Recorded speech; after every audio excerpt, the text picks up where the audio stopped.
మొదటమా తెలుగు తమ్ముళ్ళ ప్రమాణ స్వీకార మహోత్సవంలో కార్యకర్తలు కానీ నాయకులు కానీ కోలాహలం మధ్యన కేరింతల మధ్యన శ్రీ గురు రాఘవేంద్ర స్వామి సాక్షిగా ఈ రాఘవేంద్ర రెడ్డి నాయకత్వంలో 4 దశాబ్దాలుగా తన ప్రాణాన్ని త్యాగం చేసి తన భుజస్కంధాలపై పార్టీని మోస్తున్న పసుపు దళపతి అనే కార్యకర్త అనే రారాజు సమక్షంలో ప్రమాణ స్వీకారం చేస్తున్న కొత్త కమిటీ సభ్యులకు శుభాభివందనం తెలియజేస్తూ మా కోసం మద్దతుగా తరలి వచ్చిన అతిరథ మహారాజులందరికీ నందమూరి అభిమానులకు కార్యకర్త దేవుళ్లకు శిరస్సు వంచి పాదాభివందనం తెలియజేసుకుంటున్నా. మంత్రాలయం నియోజకవర్గం ఆదోని నియోజకవర్గంలో అత్యంత సీనియర్ నాయకులు తెలుగుదేశం పార్టీకి కొండంత అండ పార్టీయే ప్రాణంగా అని బతుకుతున్న తెలుగుదేశం పార్టీ మండల అధ్యక్షులు ఉలిగయ్య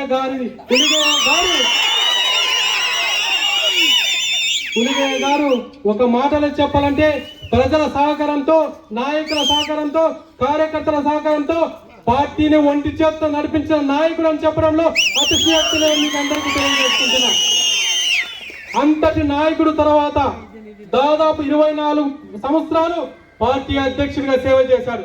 అంతటి నాయకుడు తర్వాత కౌతాల మండలంలో ఎవరికి బాధ్యతలు అప్పగిస్తే బాగుంటుందా అనేది చాలా సందర్భంగా మేము మండలం నాయకులతో వెంకటపతిరాజన్న గారు కానీ త్రిమూర్తులు కానీ పెద్దన్న కానీ చిన్నన్న కానీ వెంకటపతిరాజు గారు కానీ గోవింద్ కానీ అందరూ చౌదరి బస్తా వీరేశన్న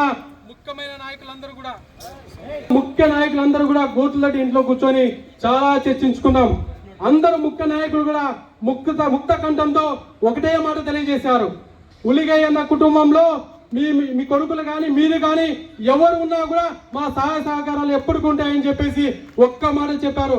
ఈ వేదిక ద్వారా కౌతాల మండల ముఖ్య నాయకులకి కార్యకర్తలకి ప్రజలకి అందరికీ కూడా పాదాభివందనం తెలియజేసుకుంటున్నా. మీ నమ్మకాన్ని ఒమ్ము చేయకుండా పనిచేసే బాధ్యత నాది, అది చేసి చూపిస్తాను మీ అందరికీ మాట ఇస్తున్నా. ఈ విషయం మాట్లాడిన తర్వాత వెంటనే నేను కానీ మా సతీష్ అన్న కానీ మాలో ఎవరో ఒకరు ఉండాలని మన ఇన్ఛార్జ్ గారికి తెలియజేసిన తర్వాత రాఘవేంద్ర రెడ్డి అన్న గారు కూడా ఒకటే మాట చెప్పారు.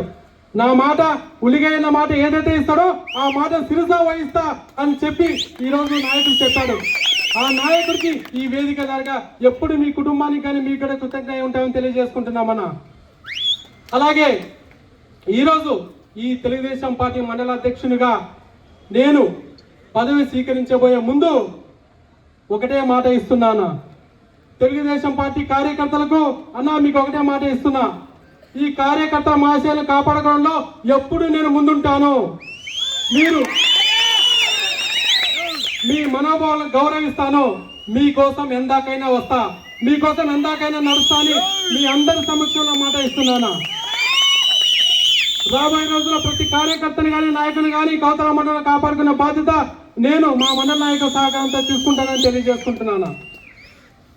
అలాగే ఈ పదవికి వన్నె తెచ్చే విధంగా ఈ పదవి ఏదైతే ముళ్ళ క్రీడల్లో భావించకుండా కార్యకర్తలు గౌరవంతో ఇచ్చిన పదవిని గౌరవంతోనే కాపాడి మీ మన్నెల పొందే వరకు నేను పోరాడతాను వేదిక ద్వారా తెలియజేసుకుంటున్నాను. అలాగే ఈ పదవి చేపట్టే ముందు కూడా నేను కొన్ని లక్ష్యాలు పెట్టుకొని చేయాలని నిన్న కానీ మొన్న కానీ ఆలోచించుకొని ఈరోజు మీ ముందు మాట్లాడబోతున్నాను. ఈరోజు హిందువులకి శ్రీకృష్ణుడు కానీ వెంకటేశ్వర స్వామి ఉన్నాడన్న, అలాగే క్రైస్తవులకు జీసస్ ఉన్నాడు, ముసల్మాన్లకు అల్లా ఉన్నాడు, అలాగే బుద్ధులకు కానీ సిక్కులకు కానీ వాళ్ళ కులదేవులు ఉన్నారు. మరి తెలుగు ప్రజలు ఆరాధించే దేవుడు నందమూరి తారక రామారావు గారి విగ్రహం మన నియోజకవర్గంలో లేకపోవడం చాలా బాధాకరం. ఎందుకంటే పేదవానికి ఆర్థిక స్వతంత్రం కానీ స్వేచ్ఛ జీవితం ఇచ్చిన మహానుభావుడు అన్న నందమూరి తారక రామారావు గారిని మనందరం మర్చిపోకూడదు. అవునా కదా అన్న? వాళ్ళ అలాంటి మహానుభావుని విగ్రహం ఉండాలి. కాబట్టి త్వరలోనే ఇన్ఛార్జ్ గారి సహకారంతో మండల నాయకులు కార్యకర్తల ప్రజల సహకారంతో కౌతాలంలో భారీ ఎత్తున ఎన్టీఆర్ కాంస్య విగ్రహం నోటి పెట్టాలని మీకు అందరికీ మాట ఇస్తున్నాను. చాలా మంది నాయకులు కానీ కార్యకర్తలు కానీ మండల కేంద్రం వచ్చినప్పుడు టీ హోటల్లో బజార్లో నిలబడి ఉన్నప్పుడు నాకు కూడా బాధ చేస్తుంది. నా కార్యకర్తలు గౌరవంగా చూసుకోవాలి, వాళ్ళకంటూ తెలుగుదేశం పార్టీ కార్యాలయంలో ఉంటే దర్జాగా కూర్చొని ఇది నా ఇల్లు అని చెప్తారనే ఉద్దేశంతోనే త్వరలో తెలుగుదేశం పార్టీ కార్యాలయంలో కూడా నాకు ఇచ్చే 2 సంవత్సరాల్లో కూడా అది కూడా కంప్లీట్ చేసి చూపిస్తాను. మీకు అందరికీ మాట ఇస్తున్నాను. దానికి ఎన్టీఆర్ భవన్ అని పేరు నామకరణం కూడా చేస్తా అని మీ అందరికీ తెలియజేసుకుంటున్నాను. ఏదో ఆవేశంతో మాట్లాడి ఈ రోజుతో వదిలిపెట్టే విషయం కాదన్నా. ఈ రోజుతోనే ఆ మొదటి అడుగు వేయాలనే ఉద్దేశంతో ఇక్కడ అందరి పర్మిషన్ తీసుకొని నా వంతుగా తెలుగుదేశం పార్టీ కార్యాలయానికి 2 లక్షలు విరాళం చేస్తున్నా. అలాగే ఎన్టీ రామారావు విగ్రహానికి కూడా 1 లక్ష రూపాయలు విరాళంగా ఇవ్వాలని నిర్ణయించుకున్నా. అది కూడా మన ఇన్ఛార్జ్ రాఘవేంద్ర రెడ్డి గారి సహకారంతో అతని సమక్షంలో మండలంలో ఒక కమిటీ వేసి మండల కమిటీకి నేను త్వరలోనే 3 లక్షల రూపాయలు కూడా అందజేస్తాను. భవిష్యత్తులో కూడా ఇంకేం అవసరమైన కూడా నా వంతుగా చేయడానికి నా కుటుంబం కానీ, మా నాన్న కానీ, మా చిన్నాన్న కానీ, మా పెద్దలు కానీ, మా గోట్లోని గ్రామం ఎప్పుడు కూడా తెలుగుదేశం పార్టీకి కట్టుబడి ఉందని మీకు తెలియజేసుకుంటున్నాను. అలాగే అతి ముఖ్యమైనది కార్యకర్తల సంక్షేమం, కార్యకర్తనే అధినేత. నాకు ఇష్టమైన అంశం, నాకు మనసుకు దగ్గరున్న అంశం అన్నది. ఎందుకంటే ఈరోజు మేము పెద్దల చొక్కాలు వేసుకొని ఏదో మీ ముందు మాట్లాడుతున్నామంటే మీరు పెట్టిన భిక్ష మాత్రాన్ని మేము మర్చిపోకూడదు. అది మేము మర్చిపోకూడదని తెలియజేసుకుంటున్నాను. ఇప్పుడు కూడా మించిపోయింది ఏమన్నా మీరు ఇచ్చిన ఈ కద్దల చొక్కాని. ఎందుకంటే మీ అందరూ మనం తెల్ల బట్టలు వేసుకున్నామో కానీ లోపల బలికి ఎన్ని బొక్కలు ఉన్నాయో, ఆ గుండెకి ఎంత బరువైన బాధ ఉందో నాకు తెలుసు, ఇన్ఛార్జ్ గారికి తెలుసాను. ఇది ఇక్కడే కాదన్నా, రాష్ట్రంలో ప్రతి చోట కార్యకర్తల బాధ ఉంది. అది కూడా నేను మాట్లాడుతున్నా. కాబట్టి దీంతో పాటు కూడా కార్యకర్తలను కాపాడుకోవడంలో ఎప్పుడు కూడా నాయకులు ముందుండాలి. ఎందుకంటే అన్న ఈరోజు నారా లోకేష్ అనే వ్యక్తి కానీ, నారా చంద్రబాబు నాయుడు అనే వ్యక్తి కానీ ఒక్కరే చేయలేరన్న. మన స్థాయిలో, గ్రామ స్థాయిలో కానీ, మండల స్థాయిలో కానీ, నియోజకవర్గ స్థాయిలో కానీ ఎవరికి వాళ్ళు మన కార్యకర్తలను గౌరవించుకుంటే అక్కడికే సగం పని అయిపోతుంది వాళ్ళది. మిగతా ఎవరైనా అసంతృప్తులు ఉంటే అధిష్టానం కానీ, జిల్లా యంత్రం కానీ వాళ్ళు చూసుకుంటారు. కాబట్టి ప్రతి ఒక్కరు కూడా పని వచ్చిందని చెప్పి విర్రవీయకుండా మీరు మనస్ఫూర్తిగా మన కార్యకర్తలను గౌరవించుకోవాలని మీ అందరికీ సమాధానం మీకు తెలియజేసుకుంటున్నాను. అలాగే ఈరోజు తెలుగుదేశం పార్టీ కార్యకర్తలకి తన ఇంట్లో శుభకారం అయితే పెద్దగా ఆనందం ఉండదన్న. ఒక తెలుగుదేశం పార్టీ నాయకుడు కానీ, తన నమ్ముకున్న నాయకుడు గ్రామంలో వస్తే అదే కార్యకర్తకు పెద్ద పండుగ.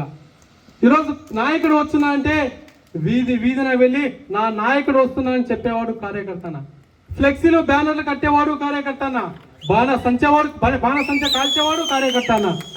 ఈరోజు తన కోసం, తన నమ్ముకున్న నాయకుడి కోసం ప్రాణ త్యాగం చేసేవాడు కార్యకర్తన. డప్పులకు చుందులు వేసేవాడు కార్యకర్త అన్న. ఈరోజు తన నాయకుడు ఊర్లో ఊరేగింపుకు వస్తే నాయకుని మీద పూలు చల్లి చాలవత కప్పి నడిపించేవాడు నాయకుడు అన్న. తన నమ్ముకున్న నాయకుడి మీద దెబ్బ పడిపోతుంటే ఆ మొదటి దెబ్బ తన మీదే పడాలి అని కోరుకునేవాడు కార్యకర్త అన్న. మరి ప్రాణ త్యాగం చేసేవాడు కార్యకర్త అన్న. రక్తం కానీ, చెమట కానీ చిందించేవాడు కార్యకర్త కానీ. ఇలాంటి కార్యకర్తను మనం మర్చిపోతే ఎలా ఉంటుందన్న? ఈరోజు 43 సంవత్సరాల సుదీర్ఘ రాజకీయ తెలుగుదేశం పార్టీ ఇంత గట్టిగా ఉందంటే దాని కారణం కార్యకర్తల కష్టమని మనమందరం మర్చిపోకూడదన్న. మీ ప్రాణత్యాగాలు కానీ, మీ ఆదేశాల కృషి కానీ దీన్ని బట్టి తెలుగుదేశం పార్టీ నిలబడిందని మేము మర్చిపోకూడదన్న. కాబట్టి రాబోయే రోజుల్లో తెలుగుదేశం పార్టీ నాయకునిగా కానీ, ఇక్కడ ఉన్న ప్రతి నాయకులు కానీ అందరూ కూడా గుర్తుంచుకోవాలి, కార్యకర్తను ఎప్పుడు కూడా నిర్లక్ష్యం చేయొద్దని మీకు అందరికీ తెలియజేసుకుంటున్నాను.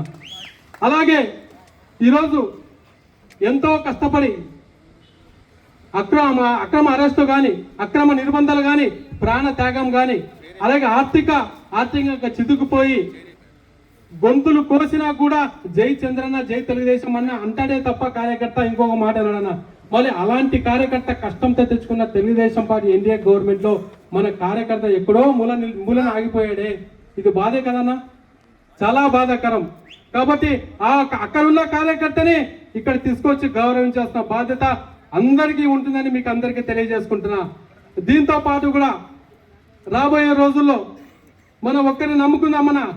ఎందుకంటే ఎన్టీ రామారావు మీద అభిమానంతో, నారా చంద్రబాబు నాయుడు మీద నమ్మకంతో, నారా లోకేష్ అన్న సారథ్యంలో మన తెలుగుదేశం పార్టీ జెండా పట్టుకొని పోతున్నామన్నా.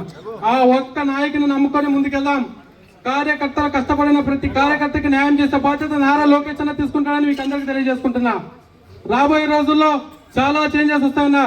ఎందుకంటే నారా లోకేష్ అనే వ్యక్తి సామాన్యుడు కాదు. ప్రతి వ్యక్తి కానీ, నాయకుడు కానీ, కార్యకర్తలు కానీ ఏం చేస్తాడో తన దగ్గర ఒక ఫైల్ మెయింటైన్ చేసే అత్యున్నత నాయకుడు అని మీకు అందరికి తెలియజేసుకుంటున్నా.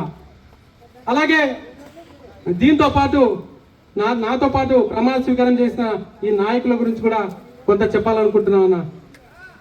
కోర్సుకి మండల సీనియర్ నాయకులు పల్లెపూడి సోదరులు, వీళ్ళ పేరు ఇక్కడ దాకా లేదన్నా. నేను ఒకసారి శ్రీశైలంలో వెళ్తుంటే ఒక గూడెం దగ్గర ఆగినప్పుడు ఒక చోట టీ తాగుతుంటే ఏ ఊరని అంటే మంత్రాలయం అంటే పల్లెపూడి సోదరులు ఉన్నారా అని అడిగారు. మామ మీ వేదిక ద్వారా చెప్తున్నా, మీ పేరు ఇక్కడ దాకా లేదు, ఉమ్మడి జిల్లా దాకా ఉంది. దాన్ని నిలబెట్టుకున్న బాధ్యత మీ సోదరులు ఇద్దరు కూడా తీసుకోవాలి. ఈ పేరు మీకు ఊకే రాలేదు, ఆ కార్యకర్తల కష్టంతో వచ్చిన పేరు, దీన్ని కాపాడుకోవాలని మీకు తెలియజేసుకుంటున్నా మామ. అలాగే మంత్రాలయంలో క్రమశిక్షణకు మారిపోయిన గోపాల్ రెడ్డి గారు చాలా సీనియర్. అతని అనుభవంతో నా వయసు లేదు, 43 సంవత్సరాల అనుభవం ఉంది, నా వయసు 34 సంవత్సరాలే. అలాంటి నాయకుని క్రమశిక్షణ చూసి నేను నేర్చుకోవాలి. ఇప్పుడు 2009లో కన్నీళ్ళు కార్చాడు, 14లో కార్చాడు, 19లో కార్చాడు, మన 24లో కూడా కన్నీళ్ళు కార్చాడు. ఎందుకు కార్చాడు? తెలుగుదేశం పార్టీ, నేను నమ్ముకున్న తెలుగుదేశం పార్టీ ఓడిపోతుందే, గెలవటం లేదే, ఎక్కడ లోపం జరుగుతుందని కౌంటింగ్ బయటకు వచ్చిన ప్రతిసారి కన్నీటి బొట్టి కార్చాడు. రాబోయే 29లో నీ నుంచి వచ్చేది కన్నీటి బొట్టి కాదన్నా, ఆనంద పుష్పాలు మాత్రమే రావాలి. ఆ బాధ్యత ఇక్కడున్న ప్రతి ఒక్కరు కూడా తీసుకోవాలి, తీసుకుంటారని మీ అందరినీ నేను అడుగుతున్నానా? తీసుకుందామవుతానా? ఇలాంటి నాయకులను కానీ, కార్యకర్తలను కానీ కాపాడుకోవాలి. ఇలాంటి నాయకులను కాపాడుకుంటేనే సుదీర్ఘంగా తెలుగుదేశం పార్టీ బతుకుంటుందని మీకు తెలియజేసుకుంటున్నా. అలాగే పెద్ద కడూరు మండలానికి చెందిన బస్సులతోటి ఈరన్న గారు ఎప్పుడండి వాళ్ళ ప్రయాణం దాదాపు 1983లో స్టార్ట్ చేశారు. వాళ్ళు పార్టీని నమ్ముకున్నారు, పదవులు వస్తున్నాయి కానీ వాళ్ళకు గౌరవం దొరకట్లేదు. తొందరలోనే బస్సులతోటి ఈరన్నను కూడా గౌరవించాల్సిన బాధ్యత ఇన్ఛార్జ్ గారి పైన ఉందని మీకు అందరికీ తెలియజేస్తున్నా. సర్వం ఆ కుటుంబం కూడా పార్టీని నమ్ముకునే బతుకుతుందని తెలియజేసుకుంటున్నా. వీళ్ళే కాదన్నా, గ్రామ కమిటీలో పనిచేసే వాళ్ళు కానీ, మండల కమిటీలో పనిచేసే వాళ్ళు కానీ, క్లస్టర్లు కానీ, బూతులు కానీ, యూనిట్ ఇన్ఛార్జ్లు కానీ, మనమందరం ఏకతాటిపై నడిస్తే బాలనాగిరెడ్డి ఎంత మన ముందు? బాలనాగిరెడ్డి ఎంత మన ముందు? మైకులు పట్టుకొని ఊగుతూ మాట్లాడితే సరిపోదు రెడ్డి. ఇక్కడ ఉండి పౌరుషంతో మెలిగే తెలుగుదేశం పార్టీ కార్యకర్తలు మేము కన్నెర్రలు చేస్తే, నీ ఊరు ఇక్కడ కాదు, మంత్రాలయం కాదు, నీ ఊరు అనంతపురం, నిన్ను పంపించే బాధ్యత త్వరలోనే తీసుకుంటారు. మొన్న ఎన్నికల్లో రాఘవేంద్రుడు అసెంబ్లీ దాకా సైకిల్ మీద వెళ్ళాడు కానీ లోపలికి వెళ్ళలేడిపారు. మనలో ఉన్న కొంతమంది దొంగలు మోసం చేసి బాలారెడ్డి చేతులు కలపడం వల్ల ఈ పని జరిగింది. ఆ నాయకులకు కూడా చెప్తున్నా, ఇప్పటికైనా ముంచిపోయింది లేదు. రాఘవేంద్ర రెడ్డి అనే వ్యక్తి సౌమ్యుడు, మీరు వచ్చినా కూడా నవ్వుతూ పలకరించేవాడు. ఇప్పటికైనా మించిపోయింది లేదు. మీరు ఎవరైతే ఉన్నారో అవతల వర్గంలో తిక్కారెడ్డి అన్న గారికి ఒకటే చెప్తున్నా, అన్న మీ అందరు నాయకులను పంపించండి, మాతో పాటు మాకన్నా వాళ్ళని గౌరవించుకుంటూ మేము తీసుకుంటామని ఈ వేదిక ద్వారా తెలియజేసుకుంటున్నా. మేమొక్కటే పని చేస్తే గెలవమన్నా మీ అందరి సహకారం కూడా కావాలని ఈ వేదిక ద్వారా మిమ్మల్ని వేడుకుంటున్నానని తెలియజేసుకుంటూ, ఈ అవకాశం ఇచ్చినటువంటి మీ అందరికీ కూడా శిరస్సు వంచి పాదాభివందనం తెలియజేసుకుంటూ, మీకోసం నా ప్రయాణం ఎల్లప్పుడూ తెలుగుదేశం పార్టీ జెండా పట్టుకునే ఉంటుందని తెలియజేసుకుంటూ, జై హింద్, జోహార్ అన్న ఎన్టీఆర్, జై Chandranna. Thank you so much.